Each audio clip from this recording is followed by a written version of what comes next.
बेटा स्क्रीन दिसत आहे आणि इथपर्यंत आपण घेतलेलं आहे. काल आपण सोबतच हे जे आहे that there are the three different connections of the transistor. The first one is called as the common base, the second one is called as the common emitter, the third one is called as the common collector.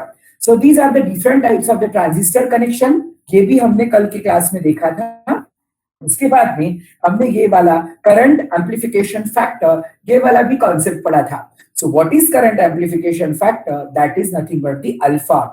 Alpha is nothing but the change in the collector current to the change emitter current is called the value of VCB. Collector base voltage remains constant. Then it is called as the current amplification factor, that is alpha is equal to delta of IC divided by delta of IE. When the value of this alpha is always less than that of the unity, that is the current amplification factor. We will also be studying the expression for the collector current. Now the ratio of the change in the collector current to the change in the emitter current is called as the current amplification factor, denoted by alpha. The value of this alpha always lies in between 0.9 to 0.99. आपको कुछ text books में ये value 0.95 ऐसी भी नजर आएंगी. ठीक है, so that is also correct.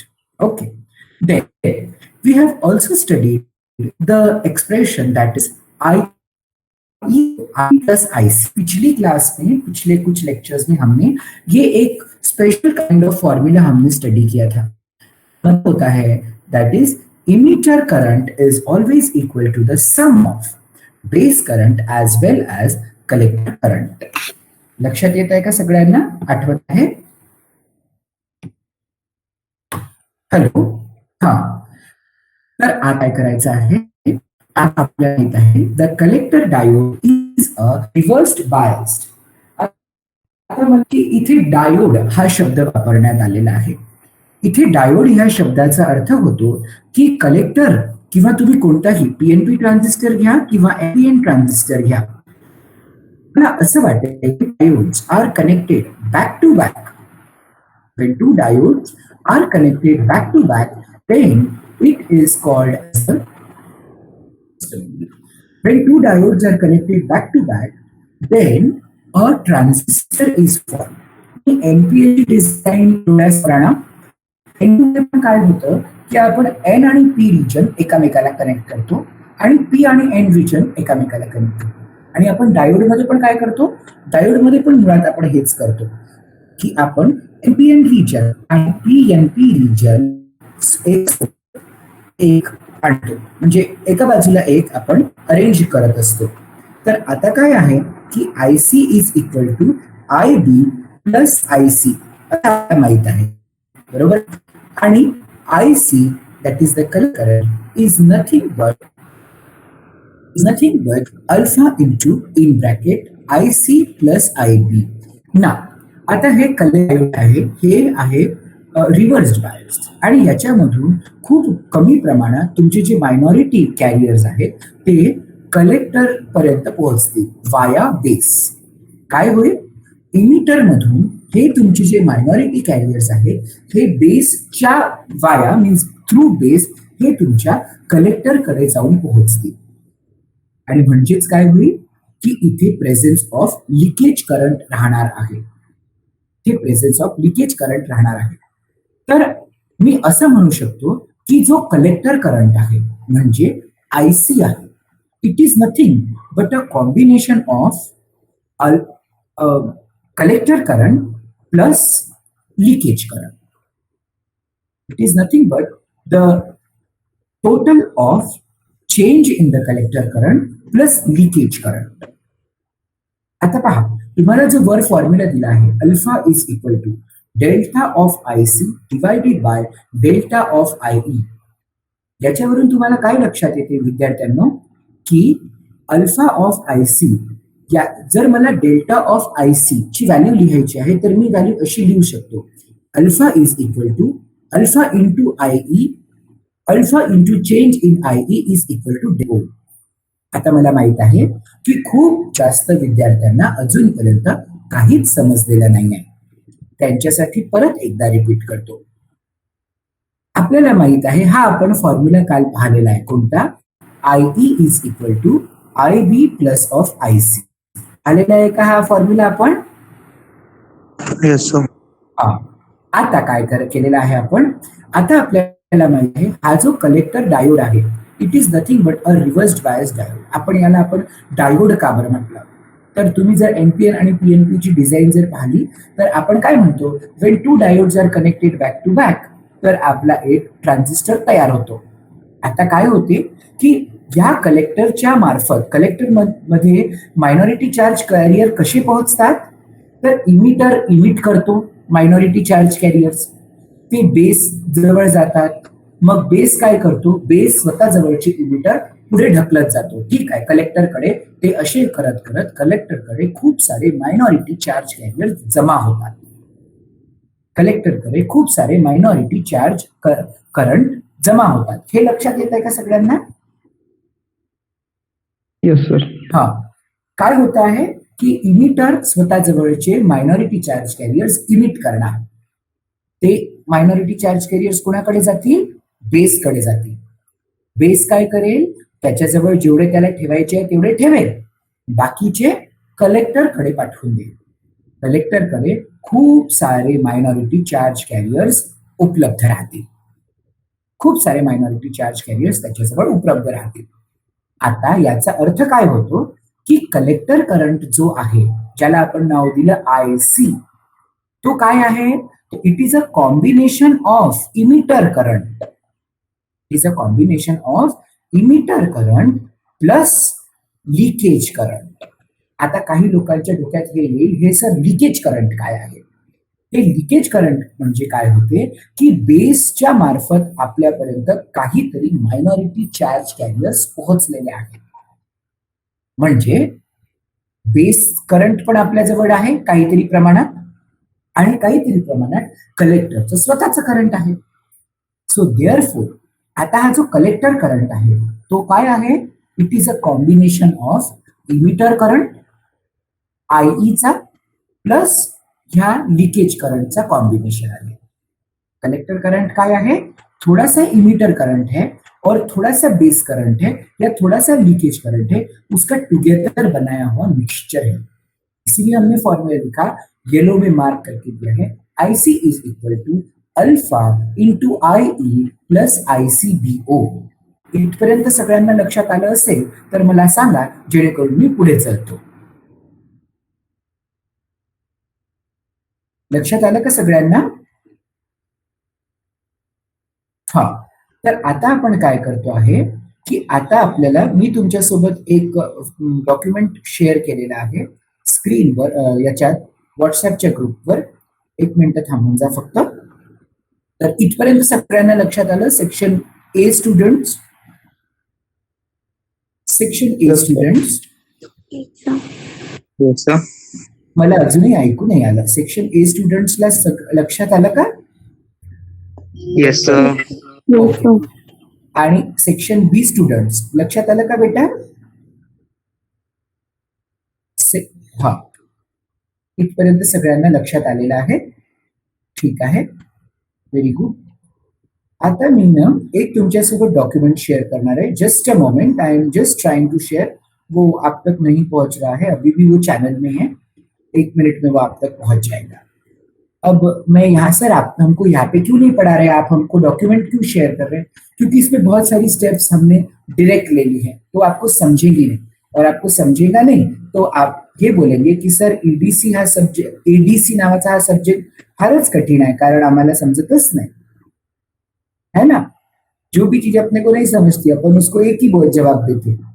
एक तो हमको सर क्या पढ़ाते ये समझता नहीं, और नहीं तो फिर हमको है ना ADC नाम का सब्जेक्ट बहुत ही हार्ड जाता है. तो ये आपकी हार्डनेस की जो लेवल है उसको कम कर देते हैं ताकि आपको तकलीफ ही ना जाए. ठीक है? हेलो क्लास, समझ आ रहा बेटा? सबको सुनाई दे रहा? Now we are aware that collector current is nothing but the sum of collector current is nothing but the sum of two things. It is a sum of few amount of emitter current with amplification factor, as well as it is also the combination of ICBO, and this ICBO is nothing but the leakage current. This ICBO is nothing but the leakage current. पहुंचा क्या आप तक section A, section B पहुंचा आप तक एक page आपके WhatsApp group में अब वो सेक्शन ए के ए तक भी No. पहुंचेगा, सिर्फ थोड़ा सा ध्यान दीजिए। आएगा आएगा रास्ते आ गया में। सर। अभी पहुंचा के देखिए। हाँ यस सर, आ गया। अब इसकी और ध्यान इसकी तरफ ध्यान दीजिए। अब मैंने यहाँ क्यों शेयर किए हैं इसका भी मैं रीजन बताता हूँ एक 5 मिनट बाद। अब करंट एम्पलीफिकेशन फैक्टर यानी क्या है, मैंने यहाँ पर भी डेफिनेशन लिख के दी है। It is nothing but the ratio of the change in the collector current to the change in the emitter current at constant VCB। आपको स्क्रीन पे भी दिख रहा है और आपको ये आपके हाथ में जो व्हाट्सएप के ऊपर अवेलेबल डॉक्यूमेंट है उसमें भी आपको दिख रहा है। तो थोड़ा सा फास्ट कर लेते हैं और expression for the collector current study करते हैं। That is nothing but the IC is equal to alpha into IE plus CBO। यहाँ तक तो सबको पता ही है expression for collector current I is equal to IB plus IC। यहाँ तक सबको समझ में आया क्या? यस सेक्शन बी समझ में आया बेटा? ओके। अब आप सेकंड पेज देखिए। सेकंड पेज पे क्या लिखा है? IE is equal to IB plus of IC। Therefore IC is equal to alpha into IE plus ICBO. That is, collector current is nothing but the sum of emitter current with base current, or it can also be called as the leakage current. So IC is equal to alpha into IE plus ICBO. इथपर्यंत सगळ्यात लक्षात आलं? सेकंडच line आहे तुमच्या page 2 ची, सगळ्यांना दिसत असेल, व्हॉट्सएप वर पाठवली आहे, पाहताय तुम्ही? Yes sir. Yes sir. ठीक आहे। आता मला माहित आहे की IE that is the emitter current is nothing but the sum of IB plus IC। तो देखिए मैंने उसको वहां पे रिप्लेस कर दिया। IC is equal to alpha into in bracket IB plus IC plus of ICBO। This ICBO is nothing but my leakage current.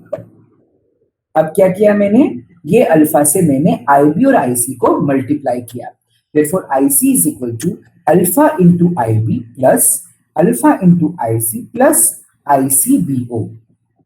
अब मैंने क्या किया, ये मेरा जो अल्फा इंटू IC है उसको लेफ्ट हैंड साइड में ले लिया। So IC minus of alpha into IC is equal to alpha into IB plus ICBO। यहां तक सबको समझ में आया? Hello, okay. अब हम क्या कर रहे हैं, IC minus of alpha into IC is equal to alpha into IB plus ICBO।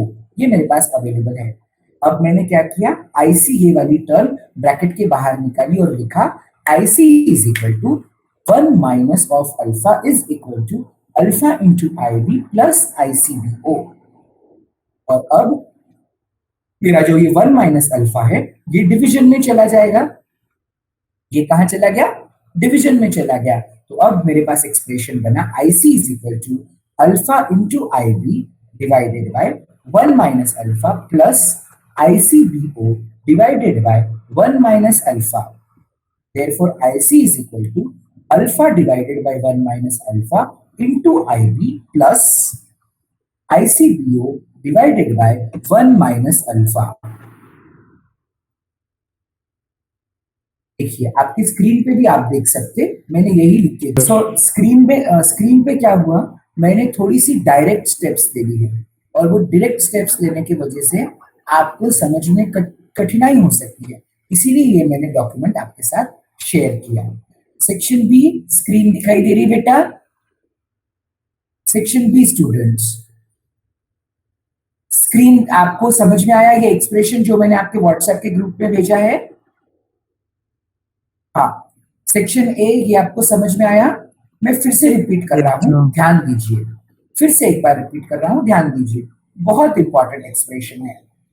Alpha is equal to delta of IC divided by delta of IE। Alpha क्या है? एम्प्लीफिकेशन फैक्टर है। इसके बाद अल्फा क्या है? अल्फा एक amplification factor है। उसके बाद में क्या हो रहा है? उसके बाद ये हो रहा है कि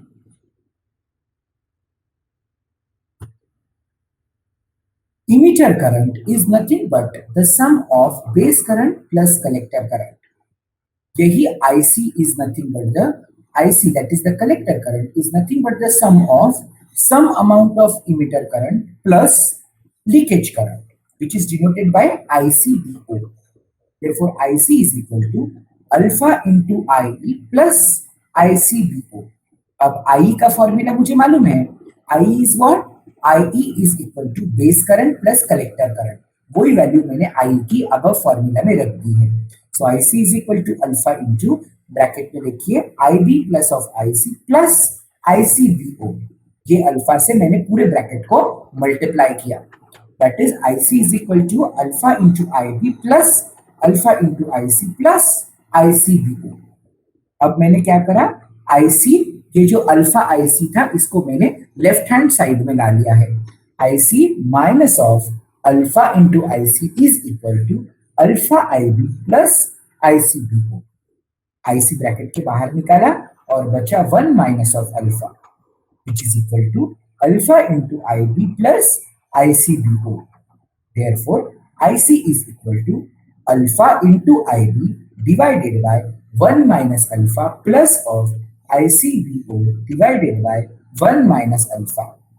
Final value we get as IC is equal to alpha divided by 1 minus alpha IB plus of ICBO divided by 1 minus alpha.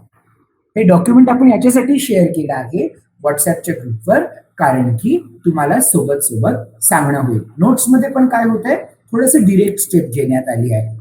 त्याच्यामुळे काय आहे की सगळ्यांना लवकर लक्षात नाही आणि सगळ्यांना हे इझिली लक्षात येईल म्हणून मी हे 2 पेज तुमच्यासोबत शेअर केलेले आहे। लक्षात येत आहे सगळ्यांना? अब हम स्टडी करेंगे इसकी इनपुट कैरेक्टरिस्टिक्स और आउटपुट कैरेक्टरिस्टिक्स। अब देखिए 2 कैरेक्टरिस्टिक्स हम स्टडी कर सकते हैं ग्राफ पेपर के ऊपर। अब ये ग्राफ कैसे बनाते हैं? ये ग्राफ बनाते समय हम 2 चीजें लेते हैं हमेशा। आउटपुट कैरेक्टरिस्टिक्स भी डिटरमाइन करना है तब भी और इनपुट कैरेक्टरिस्टिक्स डिटरमाइन करना है तब भी। अब जो हम ये ग्राफ बनाएंगे इसमें हम इमीटर और बेस के बीच में ग्राफ बनाएंगे, वो हो गया इनपुट कैरेक्टरिस्टिक्स। और जब हम ग्राफ बनाते हैं between collector current and collector base current, that is VBC, वो हो गए आपके आउटपुट कैरेक्टरिस्टिक्स। अब सर ये कहां बनते? तो आप जब रीडिंग लेते हो, आप जब रीडिंग्स लेते हो स्क्रीन के किट के ऊपर, तो किट के जब आप रीडिंग्स लेते हो तो आपको कुछ तो भी रीडिंग्स, कुछ वैल्यूज मिलती हैं और वो वैल्यूज जब आप ग्राफ पेपर के ऊपर प्लॉट करते हो तब आप उसको बोलेंगे इनपुट कैरेक्टरिस्टिक्स या फिर आउटपुट कैरेक्टरिस्टिक्स। तो आउटपुट की भी आप रीडिंग्स लेंगे और जो आपने इनपुट करंट वोल्टेज प्रोवाइड किया है, इनपुट करंट जो आपने प्रोवाइड किया है उसके भी आप रीडिंग्स लेंगे। तो 2 अलग अलग आप ग्राफ्स बनेंगे। Whenever the graph is or in between current and voltage related to emitter, then it is called as the input characteristics. Whenever the value or whenever the graph is drawn in between base current voltage and the collector current, then it is called as the output characteristics.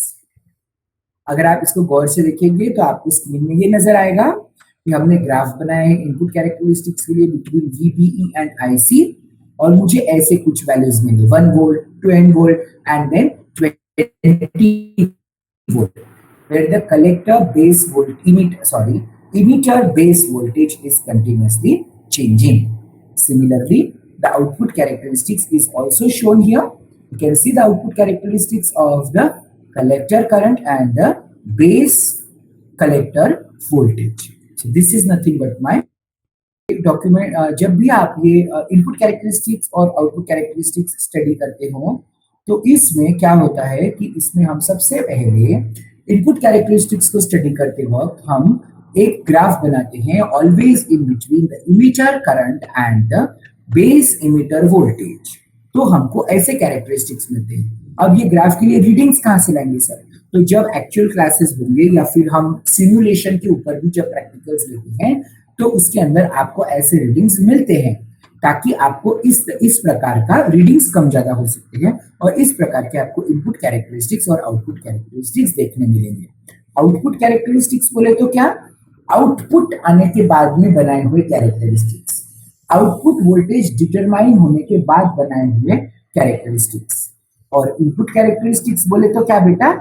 तो input characteristics बोले तो जब हमने input voltage दिया है, input current जब हमने दिया है तो कैसे कैरेक्टरिस्टिक्स बने, तो हमको कैसे रीडिंग्स मिले, वो यहाँ पर हमने इनपुट कैरेक्टरिस्टिक्स और आउटपुट कैरेक्टरिस्टिक्स हमने डिटरमाइन किए। तो अगर आपको क्वेश्चन आता है कि also draw the characteristics of the common base configuration, तो इसका मतलब होता है कि आपको इनपुट कैरेक्टरिस्टिक का भी ग्राफ बनाना है और आउटपुट कैरेक्टरिस्टिक्स का भी ग्राफ बनाना है एग्जाम में। यहां तक सबको समझ में आ रहा है? Yes sir. ओके ओके ठीक। अब आगे चलते हैं और अब हम आज स्टडी करेंगे कॉमन इमीटर कनेक्शन। अब common emitter terminology is basically derived from the fact that the emitter is common to both the input side as well as to the output side. इसमें क्या होगा, आपका जो इमीटर है, emitter NPN transistor में अलग रहेगा, पीएनपी ट्रांजिस्टर में अलग रहेगा। अगर डिजाइन एनपीएन है तो इनवर्ड एरो रहेगा, सॉरी पीएनपी है तो इनवर्ड एरो रहेगा और आउटवर्ड है तो इनवर्ड एरो रहेगा। ठीक है, सबको समझ में आ रहा है यहां तक?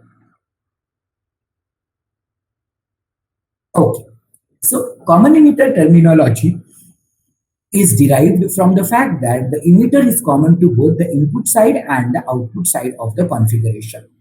अब पहली डायग्राम देखिए, कोई बता सकता क्या कि ट्रांजिस्टर एनपीएन है कि पीएनपी है?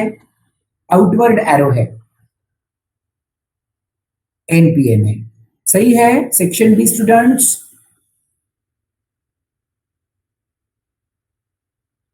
Hello section B students, can you hear me? Okay, so here we are basically drawing two different types of the configuration. The NPN configuration. The first figure shows the NPN configuration and the second figure shows the PNP configuration. Second figure shows the emitter PNP configuration. अब क्या है हमारा, देखिए ध्यान दीजिए, सबसे पहले ध्यान दीजिए, इसको कॉमन इमीटर कैसे क्या बोला, ध्यान दो। अब देखिए आपको स्क्रीन पे दिखाई दे रहा बेस करंट आपको फ्लो होते हुए दिखाई दे रहा है, सबको दिखाई दे रहा, आपको नहीं दिखाई दे रहा, हाँ या नहीं? देखिए बेस को भी मैंने, बेस तो अब आपको पता है, यहां पर ये देखिए ये वाला सेक्शन मैंने इसको बोल्ड करा है, ये आपका इमीटर है, सॉरी ये आपका एनपीएन ट्रांजिस्टर है और ये आपका पीएनपी ट्रांजिस्टर है। देखो मैंने हाईलाइट करके बताया है, शायद आपको स्क्रीन पे दिख रहा होगा, दिख रहा? अब देखिए ये जो आपका इमीटर है, ये वाला जिसको मैंने अभी हाईलाइट किया है, ये जो आपका इमीटर है वो इमीटर मैंने देखिए इधर से कनेक्ट कर रहा है, एक कलेक्टर को एक बैटरी को कनेक्ट कर रखा है। ये देखिए VCC नाम की बैटरी है, दिखाई दे रहा? और इधर मैंने VBB नाम की बैटरी है जो मैंने बेस को कनेक्ट कर रखी है, सिग्नल वाले साइड को। मैं अभी आपको एनपीएन कॉन्फ़िगरेशन समझा रहा हूं, समझ में आ रहा क्या मैं क्या बोल रहा? हाँ, तो अब मैंने क्या किया है, मेरा जो इमीटर है वो एक कॉमन इमीटर बोल के काम कर रहा है। इमीटर एक ही है, कलेक्टर के भी लिए बैटरी से कनेक्ट किया है, बेस के लिए भी बैटरी से कनेक्ट किया है। उसी तरह इधर भी देखो, पीएनपी में देखो, ये आपका पीएनपी ट्रांजिस्टर है, पीएनपी है, कैसे पहचाना सर? क्योंकि एरो इनवर्ड है, एरो इनवर्ड है, तो एरो इनवर्ड है तो समझ जाइए कि पीएनपी ट्रांजिस्टर है। अब ये पीएनपी ट्रांजिस्टर को मैंने क्या किया है कि इसके अंदर भी मैंने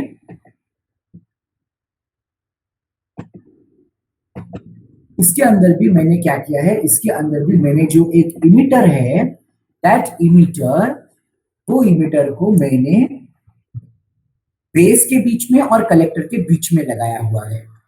ठीक है, सो वीसीसी और वीबीबी के बीच में लगाया है। अब कुछ लोगों के दिमाग में एक पहली बात आएंगी, मैं बताता, वो है सिग्नल।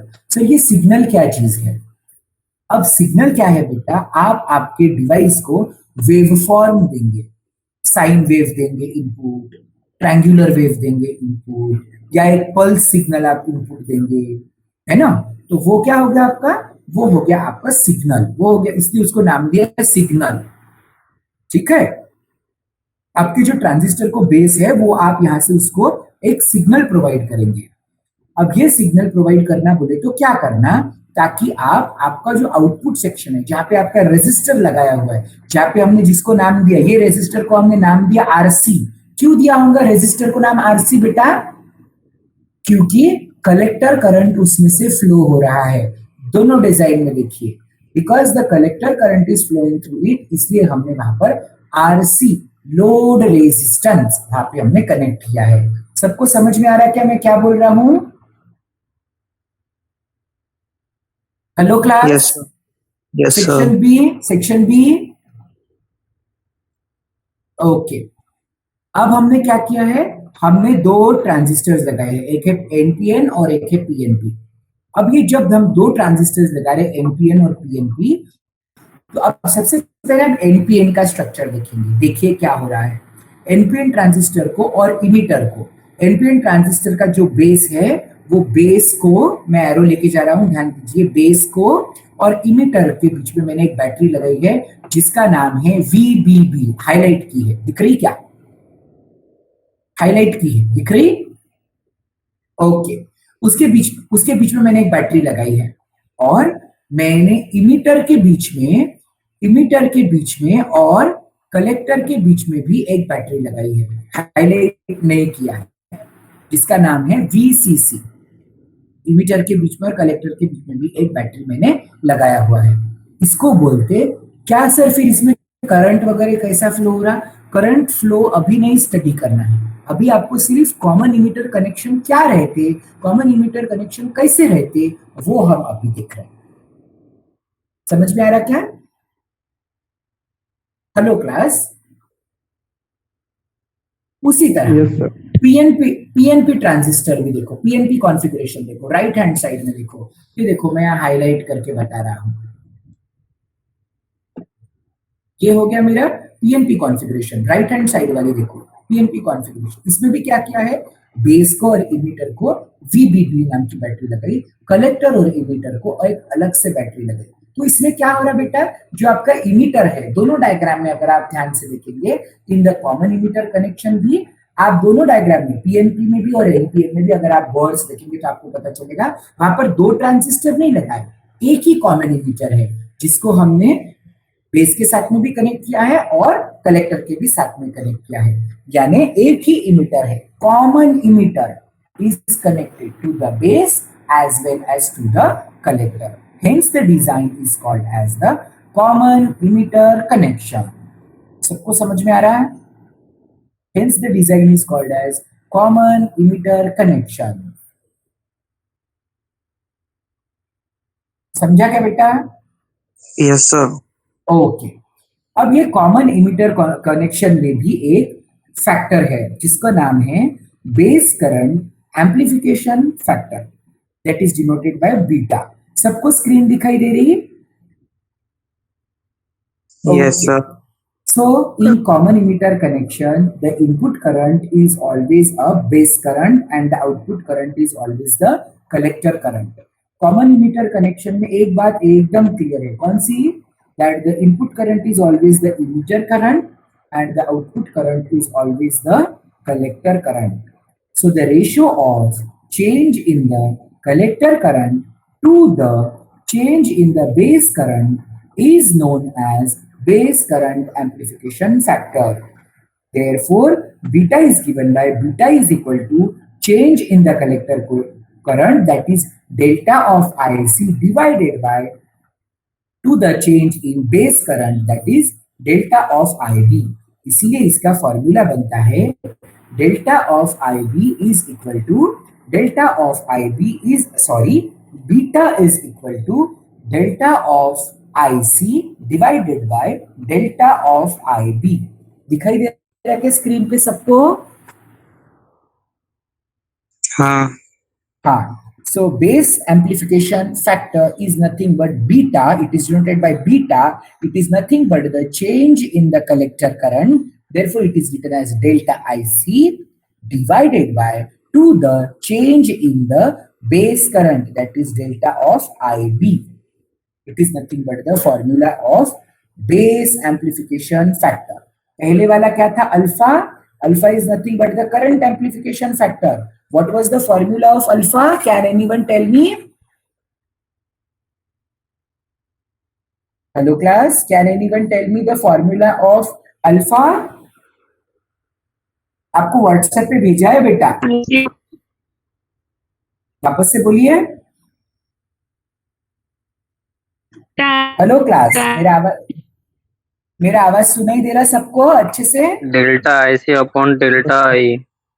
Very good. इसमें भी हमको एक एक्सप्रेशन स्टडी करना है and that expression is nothing but the beta, that is base amplification factor.